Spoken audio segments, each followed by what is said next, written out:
Hello learners, welcome back to my channel Shraddha's Physics. In this part we will start the Fourier series, that is today we will introduce the Fourier series. First of all we will see what is periodic function, and that after we will see Dirichlet's condition.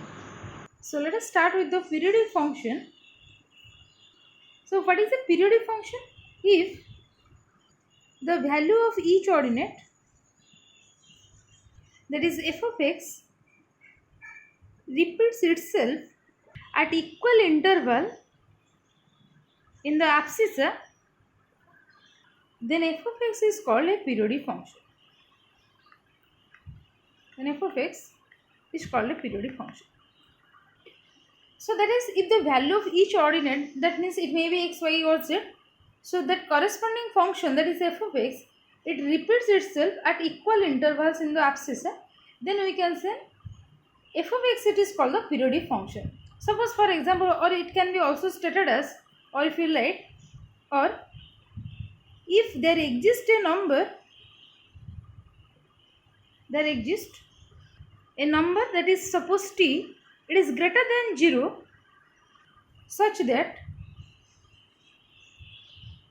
we can write, suppose f of s plus t, that is this number s plus t, that is greater than 0, it should be equal to f of x. Or we can write this is also equal to f of x plus 2t, and this is also equal to f of x plus 3t, and so on. So basically we can say this, for the periodic function, this f of s plus t equal to f of x. Okay, we can write here, this is for every real value of x. That is, for every real value of x, this condition satisfied. That is, if the function is periodic in nature. So for that, for every real value of x, f of x plus t will be equal to f of x. Therefore, we can say that the periodic function, it shows the repetitive behavior, or we can write the periodic function repeats itself. The periodic function repeats itself in equal intervals and can be defined on, and it can be defined on a finite interval. Defined on a finite interval. If I give an example so that you can get a clear idea.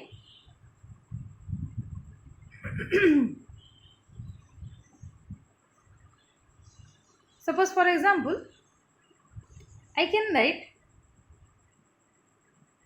the period of sin x. I can write, for example, the period of sin x, cos x, sec x, these are your important, sec x, cosec x. It is periodic, the period, it means the sin x, cos x, sec x, cosec x, the period is your 2 pi. Okay, its period is 2 pi. It means the behavior of the sin x will be periodic within the interval 2 pi. So I can write, we know our condition, f of x plus t equal to f of x. So here the value of t is 2 pi. So now we can write, suppose for example, if I consider for only sin x. So for sin x, if I consider, suppose f of x equal to sin x. And here we know the period is 2 pi. It means the function sin x, cos x, sec x and cosec x, this will behave as a periodic function within this interval only. So I can write the f of x plus t, or this will be f of x plus 2 pi, that will be equal to sin x plus 2 pi. So in place of x, simply I am substituting s plus 2 pi. So now we can write, this will be sin x plus 2 pi. And also you know the value of sin x equal to sin x plus 2 pi. So simply we can write this is equal to, so therefore we can write sin x will be equal to sin x plus 2 pi. And also similarly we can write, if I multiply 1, 2 here, so also we can write, that is in place of t, that is we know f of x plus t equal to f of x, and here in place of t I am substituting simply 2 pi. Similarly, if I substitute the t value to be 4 pi, and I can also substitute 2 into 2 pi. So this interval is 2 pi. I can multiply 1 into 2 pi, 2 into 2 pi, 3 into 2 pi, that is 1 into 2 pi is 2 pi, 2 into 2 pi, that is 4, 3 into 2 pi, it means 6 pi, and so on. Okay. So here I can write this is also equal to sine of x plus 2 into 2 pi, it means 4 pi, and that is also equal to 3 into 2 pi, that will be sine x plus 6 pi, and so on. Okay. Now you know the function is periodic, that is I am discussing about the sine function, that is we know the sine function, it will show the periodic behavior for the time period t equal to 2 pi. Suppose the question is for suppose sine 3x I have to calculate. It means that for the periodic function, if I will check this sine 3x, so we can write this sine 3x will be, it can be written as sine 3x plus 2 pi. This also can be written as 3x plus 2 pi, because this function sine 3x, if I will add this, suppose f of x equal to sine 3x you have to write, and when I will write f of x plus 2 pi, that is equal to, this will be simply sine. So here you can map the function f of x equal to sine 3x. Okay, so simply I can, if I will write this is your suppose f of 3x, then f of 3x equal to sine 3x. So now simply I can write f of 3x plus 2 pi. Okay, suppose if this sine 3x is considered to be suppose t, so here my function is f of t. When I will write f of t simply, so here I can write f of t plus 2 pi. Is that clear? So when f of t equal to sine t, then f of t plus 2 pi will be simply sine t plus 2 pi. So simply I have to put the value of t here, that is your 3x. So here I can write if f of x equal to sine 3x, so now I can write this f of x plus 2 pi will be sine 3x plus 2 pi. So this is the basic representation. Now you can see, if I want to calculate the period of this function, so how we will calculate? So this will be equal to sine. Now I have to take common 3. There is the coefficient of x I have to take common. That is suppose here is 3. If I will take common 3, this will be x plus 2 pi by 3. So what will be the period of the sine 3x? So here the period will be equal to, for the sine 3x, this is equal to 2 pi by 3. So in this way you can calculate. Similarly, if you want to calculate for suppose cosine 6, let me write cosine 5x. Okay. And also we know the cosine function is also periodic in nature within the interval 2 pi. So here also I can write this will be equal to, cosine 5x plus 2 pi. This is cos 5x plus 2 pi.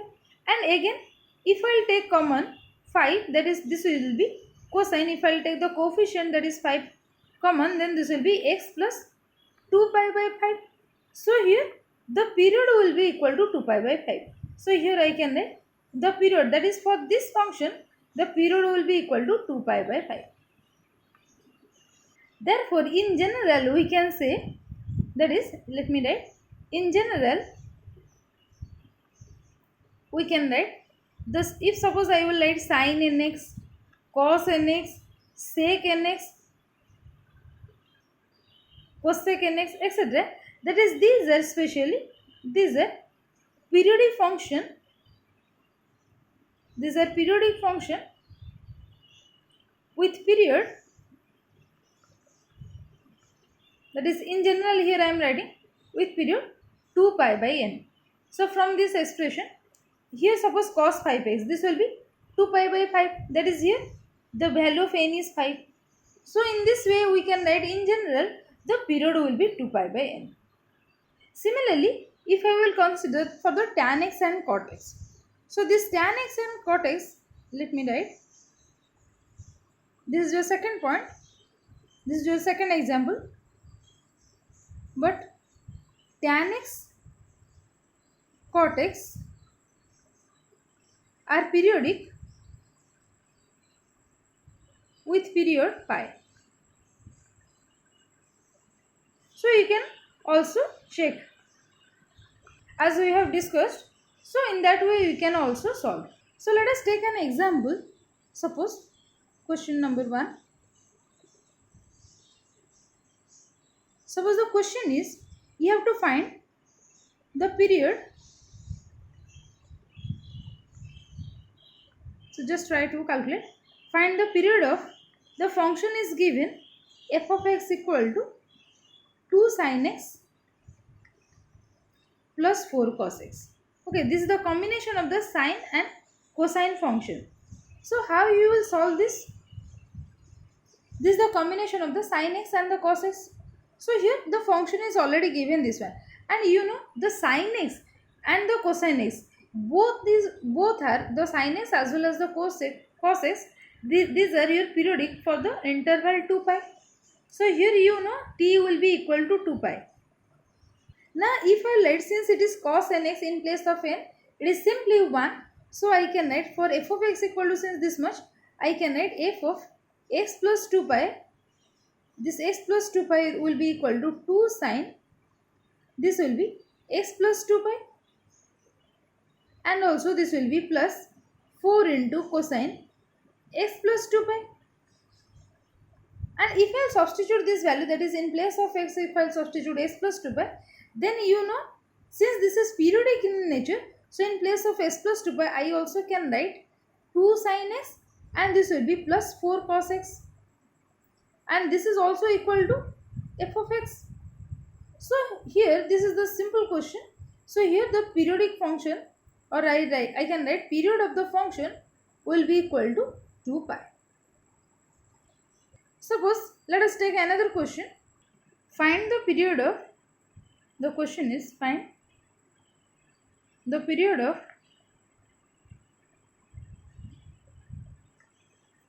sin pi x by L. Sin pi x divided by L. So how we will calculate this? So now here f of x is given sin pi x by L. Now how you will solve this? You know, first of all you have to take common this term, that is pi by L term. Suppose this total function is your t. So I can write this is your sin t. Let me write. Suppose the function f of t is suppose equal to sin t.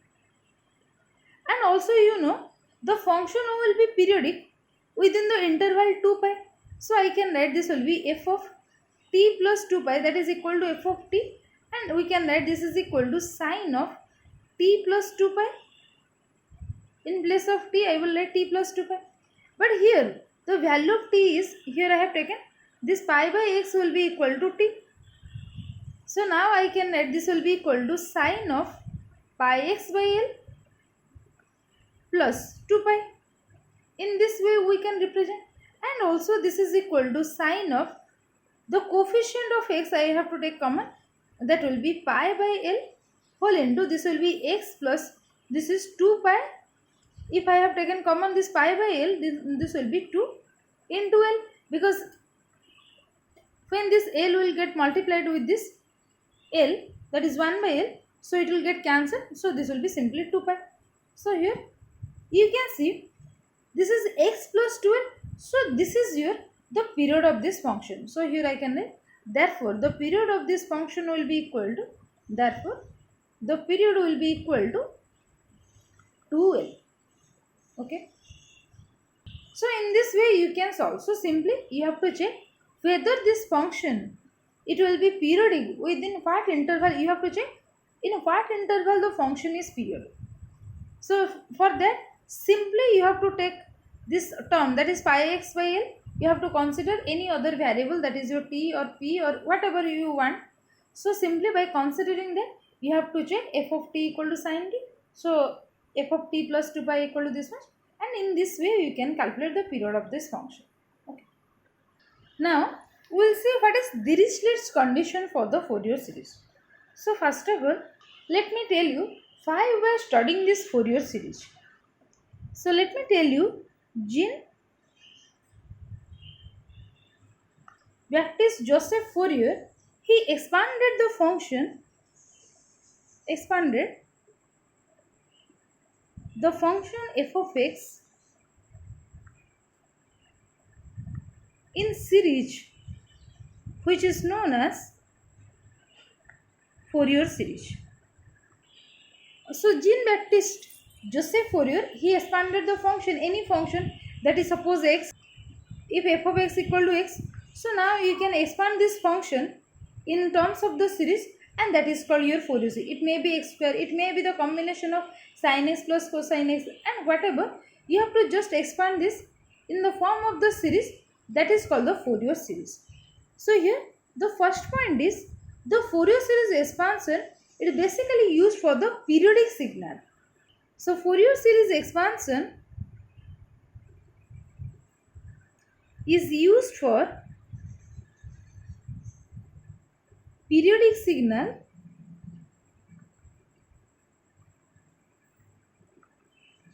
periodic signals to expand them in terms of their harmonics, which are sinusoidal and orthogonal to one another. So this is the basic key point for the Fourier series. That is, if the function, that is, at what condition we can expand a function. So for that you can see the Fourier series expansion, it is used for the periodic signals. So the first point is the function should be periodic in nature, and the next, and it can be expanded, that is, that function, it can be expanded in terms of their harmonics. We will discuss about what is this harmonic function, which is sinusoidal and orthogonal to one another. You know what is sinusoidal? That is, in terms of sine function we can represent as this, that is your, this function is your sinusoidal, it may be sine or cosine function, and orthogonal function means this must be perpendicular to each other. Okay. And also this periodic signal, we can represent this periodic signal, we can divide it into the two parts. One is continuous time Fourier series, that is, this periodic signal can be expressed by the continuous time Fourier series, and another one is discrete time Fourier series. Discrete time Fourier series. Okay. So basically in Fourier series we are expanding the periodic signal, but the real life signals, these are non-periodic in nature. So if I write for real life signal, or let me write the real life signals are non-periodic. So for that we can write, that is, this non-periodic signal again can divide it into two types. That is, it can be explained, this non-periodic signal, it can be explained by using the Fourier transform, okay, and as well as the Laplace transform. So this non-periodic signal, basically it can be expanded in terms of the, that is, continuous time Fourier transform, and another one is this is your Fourier transform, and another one is discrete time Fourier transform. Discrete time Fourier transform. So this Fourier transform we use for the non-periodic signal, and for the periodic signal we use Fourier series. So I will write this Fourier series and Fourier transform, these are used for this Fourier series as well as this Fourier transform are used, they are used for analysis purpose. That is, we will analyze, when I will analyze any signal, so we can use the Fourier series and Fourier transform. But this Laplace transform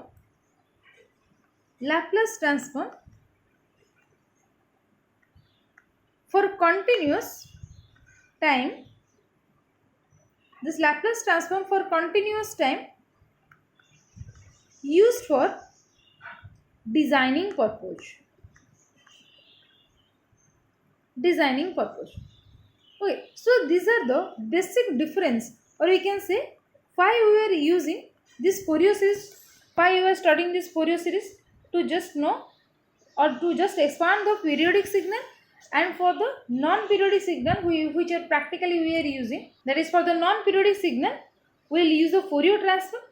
This Fourier series as well as the Fourier transform, they are used for the analysis purpose, while the Laplace transform, it is used for the continuous, that is the Laplace transform for continuous time, it is used for the designing purpose.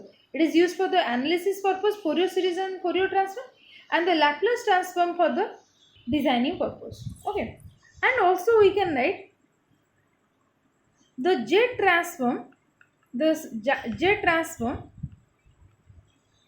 these are discrete time.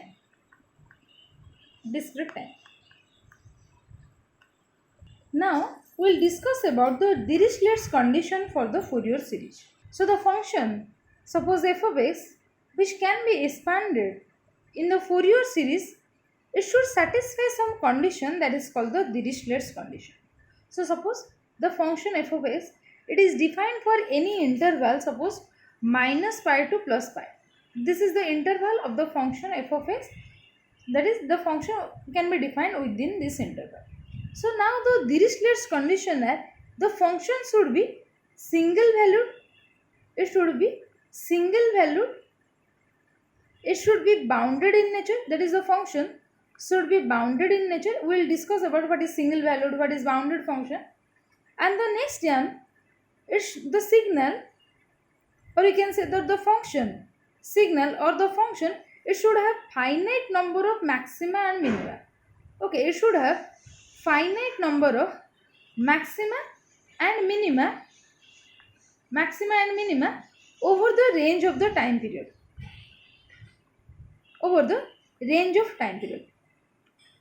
That is, if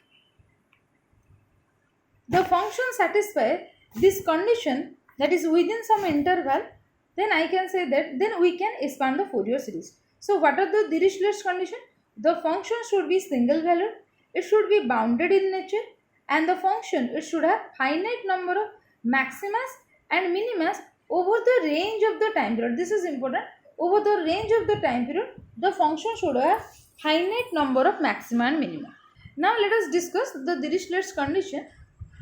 Now here you can see, suppose I am discussing about here the single valued function. So what is a single valued function? That is, suppose here I am writing f of x equal to x. If I will put the value x equal to 2, then its value will be 2. If I will put, suppose f of x equal to x square.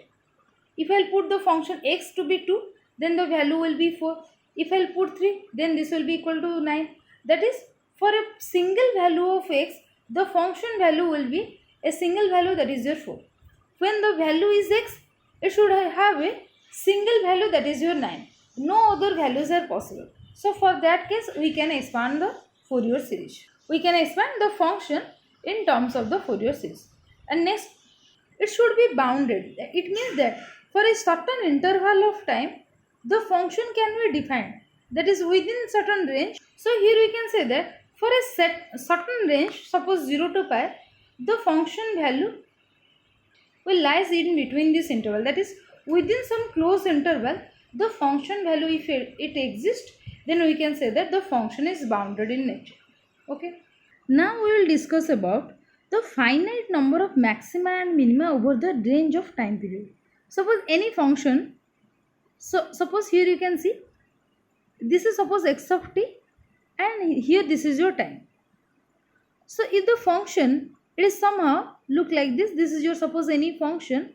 So within certain interval of time, you can say this is your from 0, this is your t0 by 2, this is your t0, then 3 t0 by 2, and so on. So here for any shortened time interval, suppose I will consider for this t0, I can calculate this is 1 maxima, and if I will consider for this 3 t0 by 2 time, you can consider there are 2 maxima, and here only 1 minima point is here. So we can calculate the number of maxima and minima for the range of time period here.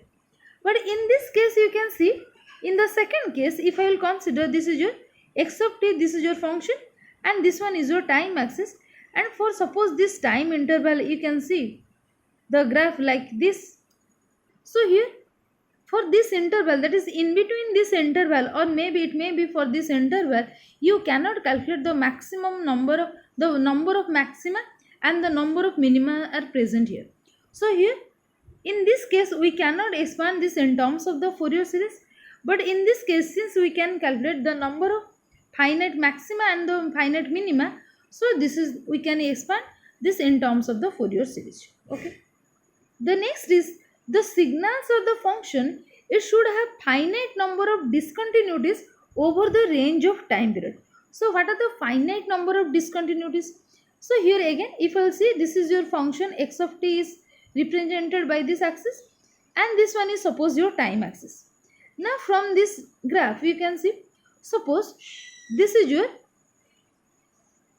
square wave, look like this suppose.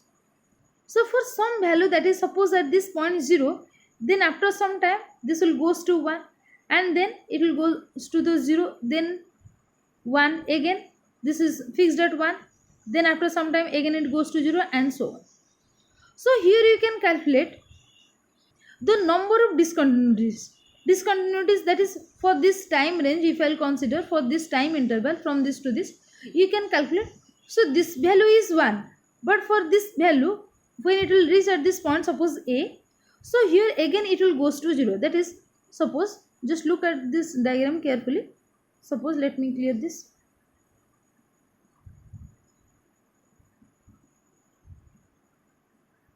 Okay, now we can see here, suppose at this point, okay, if I will consider at this point, so here if I will consider this point is 1 and this one is your 0 axis. So after reaching at this point, it will be stay at this point, that is your 1 point, the function value is 1 at this point.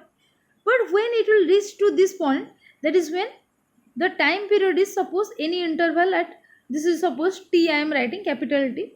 So at this time interval t, the function value 1 as well as this function is goes to, at this point again it decreases and reaches to 0. So here you can see the discontinuities of the function, that is at a time it can have the value 1 and at a time its value is again 0. But here in this case if you will see, so here you cannot calculate the number of discontinuities. Okay, this is somehow look like this.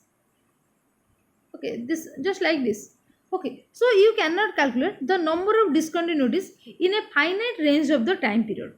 In a certain interval of time, you can calculate the number of discontinuities in this part. But here, you can calculate the number of discontinuities over the certain range of time period. So here, for this type of function, we can expand in terms of the Fourier series. Then the next one, the signal or the function, it should be absolutely integrable over the range of time period. So simply, if I consider the absolutely integrable meaning, it means that suppose if I consider this part, so the area we can calculate. So the area under this curve we can calculate for this time interval, that is suppose 0 to t naught by 2. So in this time interval, you can simply calculate the area. So that is called the absolutely integrable function. But here in the second case, you cannot calculate. So the function look like this. So in this case, you cannot calculate the area below this curve. Or simply we can say the integration over, suppose this function is x of t dt integration, it should be equal to finite or less than infinite. Or area will be equal to, you can calculate from this, you can calculate the area. Let me show you again. You can see, suppose this length is your a and this part is your t naught by 2. So simply the area will be equal to a into t naught by 2. And also we can calculate the integration of this function, that is x of t dt, it should have the finite value or it is less than infinite. So the function is square integrable in nature. But here if I calculate the area, its area will be equal to infinite. Since its value is infinite, so we cannot expand it in terms of the Fourier series. So this is basically the function of t, that is equal to your tan t. This is the representation of the tan function, which we cannot expand in terms of the Fourier series.